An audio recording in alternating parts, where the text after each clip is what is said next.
আমি খুব কবিতা শুনতে পছন্দ করি, বিশেষ করে রোমান্টিক পোয়েট্রি। প্রথম শর্ত হচ্ছে আমার সঙ্গে প্রেম করতে হলে আপনাকে অবশ্যই কবিতা আবৃত্তি শিখতে হবে। কবিতা? আরে কবিতা তো কোনো ব্যাপারই না, আমার তো ছোটবেলা থেকে অনেক কবিতা মুখস্থ। এই যে ধরেন বাপুরাম সাপুরে, কোথায় যাস বাপুরে, আয় বাবা দেখে যা, তারপরে ওই দেখা যায় তাল গাছ, ওই আমাদের গা, ওইখানেতে। এগুলা চলবে না? না, চলবে না। আমি চাই আমার বয়ফ্রেন্ড প্রত্যেকদিন আমাকে অন্তত একটা করে রোমান্টিক কবিতা আবৃত্তি করে শোনা। যদি আপনি এই শর্তে রাজি থাকেন তাহলে আপনার সঙ্গে আমার প্রেম হতে পারে। রাজি রাজি, শর্তে রাজি, কিন্তু বাকি শর্তগুলো?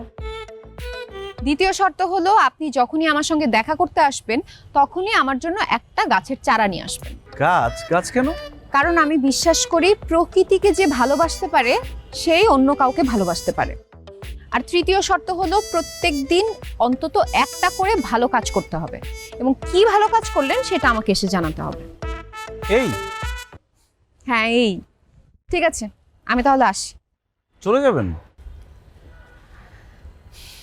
হ্যাঁ, চলে যাব। কালকে কবিতা শিখে আসেন, তখন দেখা হবে।